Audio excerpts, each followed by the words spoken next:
Hello everyone, welcome to my channel discover study with your political science mentor Preeti Bora. तो दोस्तों, आप सभी को पता है कि हमारा जो एग्ज़ाम है वो 11 अक्टूबर को हो गया है एंड मैंने आपको बोला था कि मैं मोस्ट इंपॉर्टेंट टॉपिक्स कराऊंगी आपको। और हाल ही में मेरा एक वीडियो भी आया था लेबर मूवमेंट्स यानी कि श्रमिक आंदोलन जो भी इंडिया में हुए उससे रिलेटेड, और उस पर आप लोगों ने बहुत कमेंट किया था कि मैम हमें दलित मूवमेंट, हमें पेजेंट मूवमेंट, हमें ट्राइबल मूवमेंट ये सब भी करा दो, ठीक है। सो मैंने सोचा कि ठीक है, आपकी सुन लेते हैं, आपको प्रॉब्लम आ रही है तो प्रॉब्लम सॉल्व कर लेते हैं। और इसलिए आज मैं कराने जा रही हूँ आपको दलित मूवमेंट्स इन इंडिया यानी कि भारत में दलित आंदोलन। सो एंड तक रहिएगा, बिकॉज इंडिपेंडेंस यानी कि स्वतंत्रता से पहले क्या सीन था और उसके बाद क्या सीन था, वो सारे आपके ऑर्गेनाइजेशन मूवमेंट्स और कौन कौन लोगों ने क्या क्या कंट्रीब्यूशन दिया, योगदान दिया, वो सब मैं आपको इसमें कराऊंगी, ठीक है आज।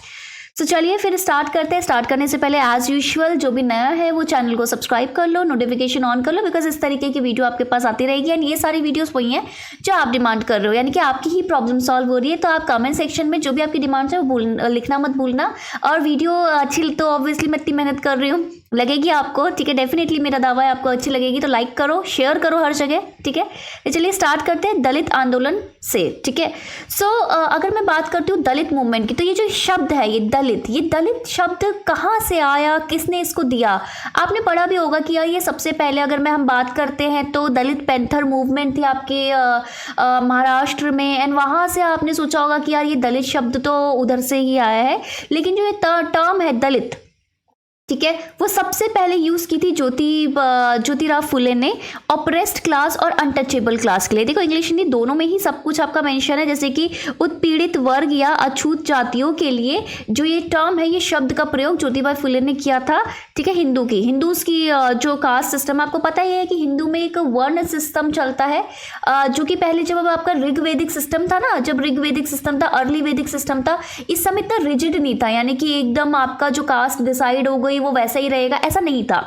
बट जब लेटर वैदिक पीरियड आया ना, लेटर वैदिक, उस समय ना आपकी पोजीशन क्या हो गई, एकदम स्ट्रिक्ट वर्ण सिस्टम, कास्ट बिल्कुल फिक्स्ड सा हो गया कि जैसे पैदा होने से ही आपका कास्ट वगैरह सब कुछ डिसाइड होने लगा, जैसे कि ब्राह्मण, क्षत्रिय, आपका वैश्य, शूद्र, इस तरीके से आपका पूरा थ्योरीज आपको पता है ना। एक थ्योरी है जिसमें ब्रह्मा के जैसे मुंह से, कौन हेड वाले पार्ट से, शोल्डर वाले पार्ट से, स्टमक एंड फीट, ठीक है। ये कौन सी थ्योरी है मुझे कमेंट सेक्शन में लिख के बताओ। तो इस तरीके से आपका पूरा आया कि अच्छा यार ये पूरी थ्योरी है और जिसने पहले जिस कास्ट में जन्मा है वो वैसे ही रहेगा। धीरे धीरे ये समझ में आने लगा कि ये जो शूद्र है उनकी कंडीशन अच्छी नहीं है, उनको अच्छे से ट्रीट नहीं किया जाता है। एंड ये अवेयरनेस जो थी पहले सिर्फ शूद्र तक ही लिमिटेड थी, बट धीरे धीरे आपको पता है जैसे कि स्वतंत्रता आंदोलन हुआ एंड हमारा, अगर मैं बात करूं, हमारा कोलोनाइजेशन यानी कि उपनिवेशवाद, इंपीरियलिज्म, साम्राज्यवाद के टाइम पे हमें लगा कि यार कितना बुरा होता है जब कोई किसी को बिल्कुल ऑप्रेस करता है, ठीक है। उत्पीड़न क्या, कितनी बुरी चीज़ है, ये हमें समझ में आने लगा।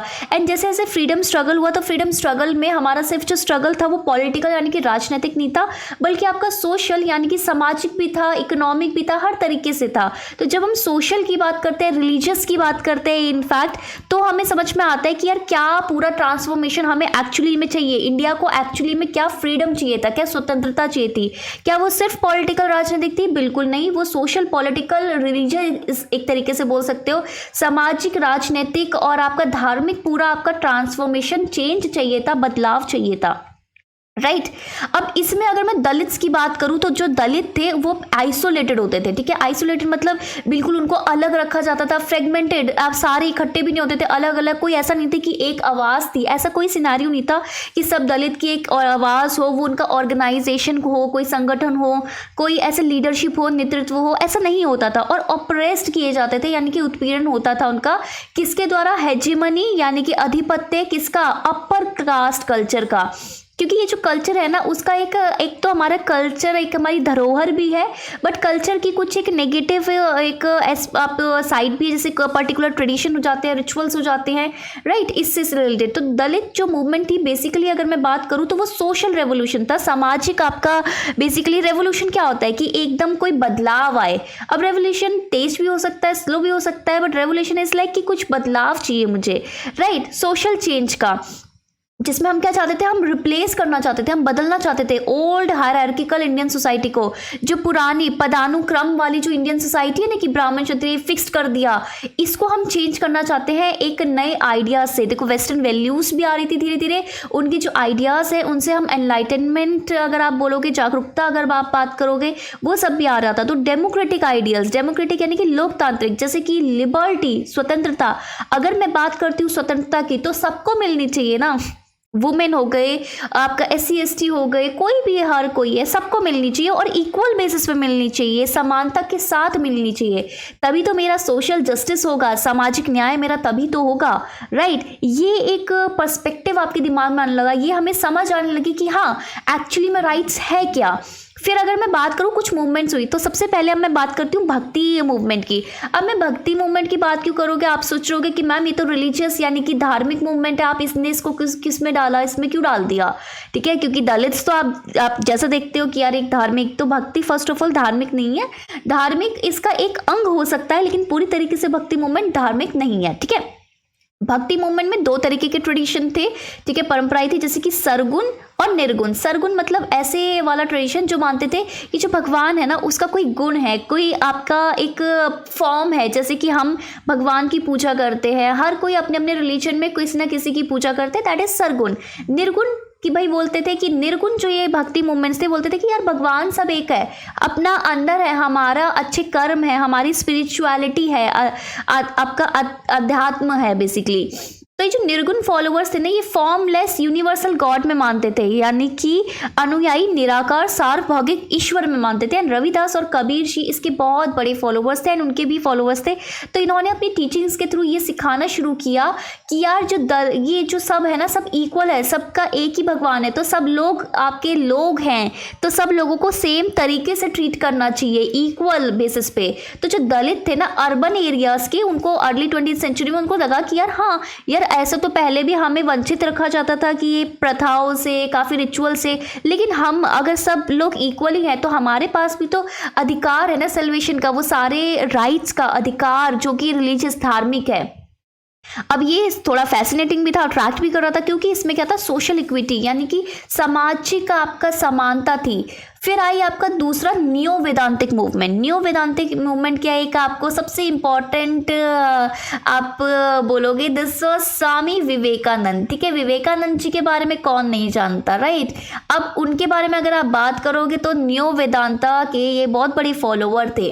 अब न्यू वेदांता मूवमेंट आई कि जो वेदांत है, वेद है, वेद यानी कि जो पूरा इसमें अच्छी अच्छी जो टीचिंग दे रखी है, जो अच्छी अच्छी बातें कह रखी है, तो क्यों ना हम आज के समय में उसको थोड़ा अपनी तरीके से मॉडिफाई करके यूज़ करें। अब मॉडिफाई करना क्या, जैसे कि उसमें लिख रखा है जैसे अनटचेबिलिटी, अस्पष्टता, कभी भी कोई वेद बोलता है अस्पष्टता करो, बिल्कुल कोई नहीं बोलता, ठीक है। और अर्ली वेदा जो ऋग्वेदा है वो तो बहुत ही लिबरल है, उसमें तो अगर मैं बात करूंगी तो वुमेन को तो जैसे सभा समिति में पार्टिसिपेट करने का पॉलिटिकल अधिकार है। उसके अलावा सबको ये बोलते हैं कि कास्ट आपका ऑक्यूपेशन जो आप काम करते हो उसके बेसिस पे निर्धारित होती है, वो आप चेंज भी हो सकते हैं, occupation change, caste change, right, mobility है, राइट। इस तरीके से आपका जो कास्ट सिस्टम है वहाँ पे चल रहा है। सो इसमें ये समझ में आया कि ये जो अस्पष्टता होती है, ये सब होते हैं, ये समाज की कुनीतियाँ हैं और इसे हमें सुधारना है, यानी कि सामाजिक सुधारक कार्य हमें करना है। और जो कास्ट सिस्टम है इसमें हमें बेटर एक चीज़ लेके आनी है, राइट। इस ऐसा कास्ट सिस्टम फॉलो करके हमें बैकवर्ड नहीं जाना, बल्कि हमें थोड़ा फॉरवर्ड जाना है। हमें जो वेस्टर्न आइडियाज़ हैं और उसके जो हमारे ये जो वेस्टर्न आइडियाज़ है वो वेस्टर्न नहीं एक्चुअली, वो हमारे बहुत पुराने ने भी यही बोला था, तो क्यों ना हम उसी को रिवाइव करें, ठीक है। देन आपका आएगा इसमें दयानंद सरस्वती का, आपने सुना होगा आर्य समाज, ठीक है। अगर मैं आर्य समाज की बात करूं तो आर्य समाज भी बोलता था कि जो कास्ट सिस्टम है, जो आपका जाति व्यवस्था है, वो एक पॉलिटिकल इंस्टीट्यूशन है, यानी कि वो राजनीतिक संगठन है, वो पहले से नहीं था, मतलब एक सोशल कुछ नहीं है, वो पॉलिटिकल है, वो रूलर्स के द्वारा बनाया गया था सबकी सोसाइटी के भले के लिए, ताकि एक डिस्टिंक्शन, एक भेदभाव बना रहे और सबको समझ में आए कि अच्छा मेरा ये ये दायित्व है, मुझे ये वाला काम करना है, मेरे ये राइट्स हैं, आपके ड्यूटीज़ के अकॉर्डिंग आपके राइट्स होते हैं ना। इस तरीके से सिस्टम प्रणाली आपके आए, एक स्ट्रक्चर आए, इसलिए बना था वो ऐसा नहीं था कि आपको बिल्कुल रिजिड कर दिया कि भाई अब तो तू ये कास्ट में बॉर्न हुआ है तो जो भी इस कास्ट में अगर तुम्हारे आगे के जो भी बॉर्न होंगे वो एक ही कास्ट में। नहीं, वो एक लॉ एंड ऑर्डर के लिए बना था, ना कि एक डिस्टिंक्शन के लिए, भेदभाव के लिए नहीं बना था।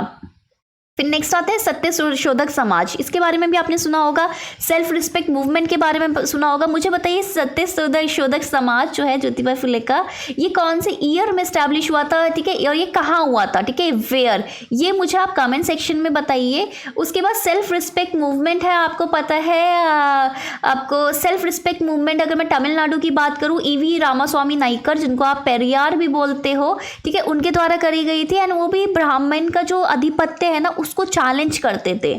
अगर मैं आपको और बात करूं, देखो ये एग्जाम में क्वेश्चन आते हैं एमसीक्यू में डायरेक्टली मैच करने के लिए, स्टेट से मैच करने के लिए आ सकते हैं, कोई एक मूवमेंट को, आंदोलन को जिसने स्टार्ट करी उससे मैच करने के लिए आ जा सकते हैं। आदि धर्म की बात करते हैं, आदि आंध्रा मूवमेंट की बात करती हूँ मैं बंगाल में, ठीक है। आदि हिंदू मूवमेंट कहाँ पे, देखो आदि धर्म और आदि आंध्रा अगर मैं बात करूँ, आदि धर्म, ठीक है, आदि ये कहाँ पे, बंगाल में। आदि हिंदू मूवमेंट उत्तर प्रदेश में, ठीक है। इसमें एंटी अनटचेबिलिटी की अस्पष्टता वगैरह नहीं होनी चाहिए। 19 पार्ट के अंत में, 19th सेंचुरी के अंत में और 20th सेंचुरी के स्टार्टिंग में ही ये लॉन्च हो गई थी। दलित अपने आप को बोलना शुरू कर गए कि आदि आंध्रा में, आदि कर्नाटका में, आदि द्राविडियंस तमिलनाडु में, आदि हिंदूज उत्तर प्रदेश में, आदि धर्मीज आपके पंजाब में। मैच करने के लिए आ सकता है कि ये कहाँ कहाँ बोलते थे।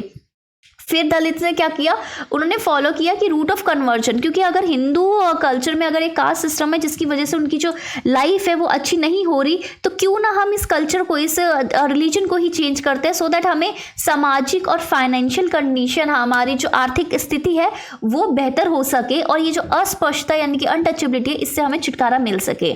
देखो आदि द्रविड़ मूवमेंट कहाँ पे थी, तमिलनाडु में। श्री नारायण धर्म परिपालन मूवमेंट, ये आपको पता ही है, केरला में थी। नयर मूवमेंट 1861 में थी, that was also in Tamil Nadu, right. इस तरीके से मूवमेंट है, मैच करने के लिए आएगा। अब उसके बाद क्या रास्ता है, उसके बाद रास्ता है संस्कृताइजेशन मूवमेंट। संस्कृताइजेशन एक प्रोसेस है जिसके थ्रू क्या करते हैं, जो लो और मिडिल क्लास के हिंदू होते हैं, ट्राइबल या कास्ट कोई भी ग्रुप है, वो अपना क्या करते हैं, संस्कृताइजेशन, कि अपने कस्टम्स, अपनी जो प्रथाएं हैं, ठीक है, अपने जो रिचुअल्स हैं, आई थिंक ये हिंदी थोड़ा दूसरे क्वेश्चन की टाइप हो गई, ठीक है, प्रथाएं हो गई, रिचुअल्स हो गई, आइडियोलॉजी विचारधारा हो गई, ठीक है, ये सारे हाई बॉन्ड जो कास्ट है उनकी अपनाना शुरू कर देते हैं, क्योंकि उनको लगता है कि अगर हम ये सब अपनाएंगे तो हम भी एक इक्वालिटी वाला सिनेरियो में आ जाएगा, जो कि बहुत ही ऑब्वियस है, क्योंकि जब जहाँ पे कुछ एक असमानता दिखती है तभी तो आपको लगता है कि हाँ हम लोग अलग हैं। बट अगर मैं उसको समानता की ओर लेके जाऊँ तो बहुत बढ़िया है। आदि धर्म मूवमेंट पंजाब में इसी तरीके ऑर्गेनाइज हुई थी 1926 में, राइट। अब आप देखोगे जो मूवमेंट थी अंबेडकर के अंदर, वो महाराष्ट्र में बेसिकली मेनली किसके कास्ट के बीच में थी, महार्स के बीच में, ठीक है, जिससे अंबेडकर बिलोंग करते थे, ठीक है। 1924 में इसकी शुरुआत हो जाती है। देन नाम शुद्रा मूवमेंट कहाँ की है, बंगाल की। देन आदि द्रविडियन मूवमेंट मैंने अभी बताया आपको, तमिलनाडु की। आदि कर्नाटका मूवमेंट है, आदि हिंदू मूवमेंट है, कानपुर, ये सब उसके बीच में। पुलायास और चेरुमन्स, ठीक है, पुलायास और चेरुमन ने भी मूवमेंट स्टार्ट करी थी, कहाँ पे, केरला में। तो ये कहाँ से, पुलायास और चेरुमन्स कहाँ से बिलोंग करते हैं, केरला। कन्वर्जन बहुत अच्छा तरीका है, मैंने आपको बताया था कि जैसे दलित ने स्टार्ट कर दिया क्रिश्चियनिटी में कन्वर्ट होना, ईसाई धर्म में, स्पेशली केरला में। क्यों, क्योंकि वहाँ पे उसमें जो क्रिश्चियनिटी थी वो भेदभाव नहीं करती थी। पंजाब में स्टार्ट कर दिया सिखिज्म में कन्वर्ट होना, and they are known as Mazhabis, ठीक है, और वो क्या कहलाए, मजहबीज कहलाए। दलित बुद्धिज्म में भी कन्वर्ट हुए थे। इनफैक्ट अगर मैं बात करूँ the great mister doctor BR Ambedkar ji, जो हमारे father of the Indian constitution है, जो हमारे फर्स्ट लॉ मिनिस्टर हैं, ठीक है, उन्होंने भी बुद्धिज्म में कन्वर्ट किया था। उनके बहुत सारे मिलियंस फॉलोवर्स थे, कहाँ पे, नागपुर, और 1956 में, राइट।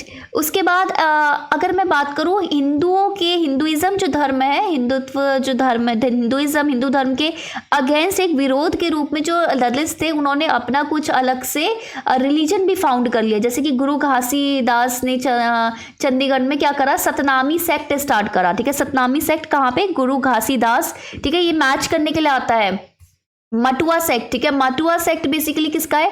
हरिश्चंद्र ठाकुर का है। ये मैच करने के लिए आता है, इंपॉर्टेंट है, मैं पहले ही बता रही हूँ, ठीक है। अयान कली जो कि केरला में, उन्होंने SJPY सदा जन परिपालन योगम, और मंगूराम पंजाब में आदि धर्म, ठीक है। ये मैच करने के लिए आएगा, MCQ में आएगा, कुछ भी पूछ सकते हैं आपसे MCQ में, तो फिर आपको प्रॉब्लम होगी, तो इसलिए स्लाइड को 1 मिनट पॉज करके फटाफट से रिवाइज कर लो, ठीक है। नेक्स्ट, अंबेडकर जी का क्या कहना है कास्ट में? अंबेडकर जी ने कास्ट सिस्टम बेसिकली बोला था कि जो रूट है ना दलित की एक्सप्लॉइटेशन का, वो क्या है? वो ये है कि ये जो कास्ट में कैटेगरीज बन गई है और ये जन्म के साथ ही आपको दे दी जाती है।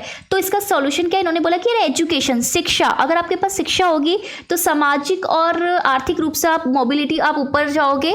और दलित के पास अगर बेसिकली एजुकेशन कैसे होगी? उनको अवेयरनेस चाहिए, ठीक है, उन्हें जागरूकता चाहिए कि यार हाँ, कि किस तरीके से अगर आपको एजुकेशन मिलेगी तो किस तरीके से आपके राइट्स मिल सकते हैं। बिकॉज देन आपका, अगर आप वित्तीय रूप से यानी कि इकोनॉमिक, आर्थिक रूप से अगर आप संपन्न हो, इंडिपेंडेंट हो, आत्मनिर्भर हो, तो आप अपना सोशल स्टेटस में आप बैठ सकते हो, ठीक है, बहुत अच्छे से आप निकाल सकते हो, एंड देन आपको फिर पॉलिटिकल राइट्स मिलते हैं। यानी कि एक चीज समझ में आती है, पहले आपको इनके हिसाब से कि पहले आप सोशल इकोनॉमिक मोबिलिटी होगी तब जाके आपको पॉलिटिकल राइट्स मिलेंगे। बल्कि जो हम लोग फॉलो करते हैं वो एकदम उल्टा था कि यार पहले हमने सोचा था कि राइट टू वोट मिलेंगे सो दैट आपका सोशल इकोनॉमिक मोबिलिटी हो, राइट। इसमें एक इंपॉर्टेंट और चीज़ है कि जो अंबेडकर जी है वो बिलीव करते थे एनिहिलेशन ऑफ कास्ट, यानी कि इनके हिसाब से कास्ट सिस्टम हट जाना चाहिए, ठीक है, तभी आपका प्रोग्रेस होगी। बट जो गांधी जी हैं वो क्या बात करते थे? वो बात करते थे रिफॉर्मेशन ऑफ कास्ट, ठीक है, रिफॉर्मेशन यानी कि सुधारना कास्ट में, कि कास्ट में जो कुनीति है उसे सुधारो। क्योंकि गांधी जी का मानना था कि कास्ट हमारा जो सिस्टम है वो हिंदू धर्म का एक रिलीजियस कल्चर, एक वो है, धरोहर है, एंड उसे चेंज नहीं करना चाहिए। हाँ, उसमें कुछ बुराइयां हैं जिसके लिए गांधी जी खुद भी लड़ते थे, राइट। बट अगर मैं बात करूंगी, अम्बेडकर जी ने बोला था कि जब तक कास्ट हटेगा नहीं तो वो बुराइयां भी खत्म नहीं होगी।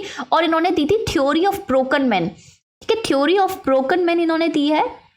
और कास्ट सिस्टम में ये बेसिकली ये बोलते थे लेबर मूवमेंट्स, बाकी मूवमेंट से, बाकी आंदोलन से किस तरीके से ये एसोसिएटेड है। इनफैक्ट ये बोलते थे कि जो मार्क्सिस्ट जो ही नेवर बिलीव्ड, इन्होंने कभी नहीं माना, इन्होंने बेसिकली ना लेबर मूवमेंट्स वगैरह ये सब है, बट इन्होंने कभी भी मार्क्सिस्ट आइडियोलॉजी ना क्लास की, ये जो क्लास है ये जब हट जाएगी तब इविल्स ऑफ कास्ट भी हट जाएंगे, इस समय तो बिल्कुल नहीं मानते थे। ये ध्यान रखना, कभी कभार आपको गुमराह करने के लिए इस तरीके से क्वेश्चन पूछा जाता है, बट वो नहीं आया आपका आंसर। इनफैक्ट अंबेडकर जी ने कई पॉलिटिकल पार्टीज का भी हाथ मिलाया अपने ये जो ऑब्जेक्टिव्स है इनको पूरा करने के लिए। इवन इनकी 2 पॉलिटिकल पार्टी इनकी खुद की भी थी, एक 1936, एक 1956 की। मुझे दोनों पार्टीज का नाम बताइए, एक लेबर पार्टी, एक रिपब्लिक पार्टी है, कौन कौन से ईयर में थी ये मुझे बताइए। जैसे कि आपके कम्युनिस्ट हो गए, ठीक है, आपके जैसे मिल वर्कर स्ट्राइक के समय पे प्रजा समाजवादी पार्टी हो गई अशोक मेहता की 1952 के इलेक्शन की। इन्होंने वैसे कांग्रेस का सपोर्ट किया था कि जो उनका वर्क है, ग्राउंड वर्क है वो सही है, बट उनका कभी पॉलिटिकल आउटफिट इतना ज़्यादा टाइट अप नहीं लगा। नेक्स्ट आता है most important movement, that is Dalit panther movement. Dalit panther movement एक सामाजिक संगठन है जो कि नामदेव धसल के द्वारा बनाया गया था अप्रैल 1972 का, या आफ्टर इंडिपेंडेंस आ रहा है अब।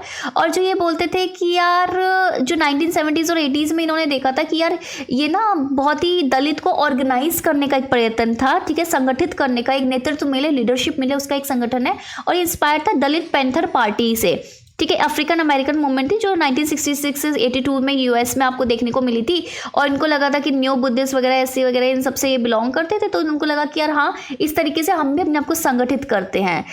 एक आर्टिकल छपा था आपके नामदेव धसल का, धले का, बेसिकली कला स्वतंत्र दिन, ठीक है, काला स्वतंत्र दिन यानी कि ब्लैक इंडिपेंडेंस डे बाय धाले, ठीक है, वो पब्लिश हुआ था आपका साधना में 1972 में। और एक सेंसिटिव, मतलब बहुत ही ना ये होता है रोल ऑफ मीडिया, कि रोल ऑफ मीडिया बहुत ही अमेजिंग है। रोल ऑफ मीडिया इसमें भी अमेजिंग है, फ्रीडम स्ट्रगल में भी अमेजिंग है। इवन अगर मैं अरब स्प्रिंग में देखूँ वो तो रोल ऑफ मीडिया बहुत ही, मतलब आप देखना कभी वीडियोज़ के अरब स्प्रिंग में आपका रोल ऑफ मीडिया क्या है। सो इसके बाद आपका दलित पैंथर ऑर्गेनाइज हुआ महाराष्ट्र में। और बेसिकली आपका रेडिकल डिपार्चर था, जो पहले जो दलित मूवमेंट्स थी वो इतनी कट्टर नहीं थे, वो इतने संगठित नहीं थे, बट ये पूरा ये सारी चीज़ें थी। एंड बेसिकली इन्होंने मिलिटेंसी वगैरह ये सब जो यूज़ की थी, तो उसमें एक रेवोल्यूशनरी हमें लुक देखने को मिला था। बट इसी वजह से ये थोड़ा इतना पॉपुलर नहीं हो पाया, अदरवाइज ये बहुत ही पॉपुलर होता। एंड इसका मोस्ट प्रोमिनेंट फीचर ये था कि इनका जो दलित मूवमेंट था आफ्टर इंडिपेंडेंस, थोड़ा संगठित हो गया, थोड़ा आइडेंटिफाई हो गया, एक क्लियर कट लोगों को अंडरस्टैंडिंग आई। अंबेडकर जी की थ्योरी तो एक्सेप्ट की थी, बट एक प्रॉब्लम थी कि ऑल ओवर इंडिया ये जो दलित पैंथर मूवमेंट था बहुत ही ऑर्गेनाइज होता है, बट सबके ना व्यूज़ अलग थे। हर जगह मूवमेंट को किस तरीके से लेके जाना है, किस तरीके से उसे पूरा इम्प्लीमेंट करना है, लागू करना है, वो बिल्कुल अलग था। एंड इनमें अपने आप में आपसी मतभेद भी होते थे, कॉन्फ्लिक्ट्स होते थे, विवाद होते थे, इस वजह से ज़्यादा नहीं टिक पाया। एंड अगर मैं बात करूँगी जो अंबेडकर जी का था कि यार वो ना कास्ट आइडेंटिटी और क्लास आइडेंटिटी को ना अलग से नहीं देखते थे, ठीक है, ये जो कास्ट है और क्लास है इन दोनों को अलग से नहीं देखते थे। लेकिन इस वाले मूवमेंट में जैसे दलित और नॉन दलित को अलग देखा गया। बिल्कुल एक बात बताओ, नॉन दलित भी काफ़ी सोशल पॉलिटिकल चेंज में सपोर्ट करते हैं, राइट, और मार्क्सियन मेथड को अपनाया गया। तो ये अंबेडकर जी की मूवमेंट से काफ़ी डिफरेंट था। हाँ, हालांकि जो थ्योरी थी, ठीक है, जो आपका सिद्धांत था वो सेम लेके चले थे, बट इम्प्लीमेंटेशन कम्प्लीटली डिफरेंट था इसका। नेक्स्ट अगर मैं बात करूँगी कि ये जो आइडियोलॉजीज थी इतना ढंग से नहीं काम कर पाई एंड बहुत ही कॉन्ट्राडिक्ट करती थी आपस में, राइट, और अभी भी इसमें विजिबल ही है, आपको पता ही है। एंड अगर मैं पार्टी की बात करूँ, एक पॉलिटिकल पार्टी की जो आप एसोसिएट कर सकते हो इस मूवमेंट से, ये है बीएसपी, बहुजन समाज पार्टी। कब बनी थी? 1984 में बनी थी। किसके द्वारा बनी थी? ये बेसिकली काशीराम के द्वारा बनी थी। और बेसिकली काशीराम ने ये चीज़ स्टार्ट करी थी। एंड उससे पहले भी एक ऑर्गेनाइजेशन बना था, बॉम्बे में ही एक ऑर्गेनाइजेशन था, एक छोटा सा संगठन था, उसके बाद ये वाला आपका बना था। उसमें वो ये बोला था कि यार बेसिकली इस पार्टी का काम क्या है, इस पार्टी का है कि ये एक्चुअली मानते हैं कि हम all over Hindu social system में जितने भी आपके ऑफिशियली इन्होंने मान रखा है, जो एससी है, शेड्यूल कास्ट है, अनुसूचित जाति, अनुसूचित जनजाति, शेड्यूल ट्राइब और अदर बैकवर्ड क्लासेस, अन्य पिछड़ा वर्ग, इनके अपने आप को सोल रिप्रेजेंटेशन यानी कि प्रतिनिधित्व मानते हैं। किसके? रिलीजियस और सोशल माइनॉरिटीज़ के, यानी कि धार्मिक और सामाजिक जो अल्पसंख्यक है उनके, ये बोलते हैं हम क्या है, प्रतिनिधित्व करते हैं एंड हम उन सब की आवाज हैं। सो बेसिकली अभी थोड़ा है स्ट्रॉन्ग बहुजन समाज पार्टी। और अभी मुझे आपको एक क्वेश्चन बात का आंसर देना है, और ये बोलता है कि अनटचेबिलिटी वगैरह ये अस्पष्टता बिल्कुल भी नहीं होनी चाहिए। मेरा एक क्वेश्चन है जाते जाते आपसे, वो ये है कि जो बीएसपी है अभी इनके क्या बोलते हैं लीडर कौन है? पहला क्वेश्चन। दूसरा, क्या ये बीएसपी कोई एक ऐसी स्टेट है जहाँ पे ये नंबर वाइज, ठीक है, दो क्वेश्चन पूछूं, नंबर की बात करूं, नंबर वाइज ये एक अच्छी पार्टी में आती है, और परसेंटेज वाइज सबसे ज़्यादा लोग पॉपुलेशन, जैसे एक तो पॉपुलेशन की परसेंटेज वाइज और पॉपुलेशन की नंबर वाइज कहाँ कहाँ पे इस पार्टी का दबदबा है, ये स्टेट का नाम मुझे कमेंट सेक्शन में लिख के बताओ। एंड आई होप आपको ये दलित मूवमेंट्स के पीछे का जो जितना भी थ्योरी है, जितना भी आपका बैकग्राउंड है, वो क्लियर हो गया होगा, आपको थोड़ी चीज़ें समझ में आई होगी एमसीक्यू के से रिलेटेड भी। आप मुझे कमेंट करके बताइए आपको नेक्स्ट वीडियो कौन सा चाहिए। एंड आई होप कि अगर आपका मतलब आपको ये वीडियो मिल जाए, और आप प्लीज़ इसे शेयर कीजिएगा, ठीक है, लाइक कर दीजिए अगर आपको अच्छा लग रहा है तो, वैसे लगेगा, ठीक है। चलिए bye bye, take care, have a nice day.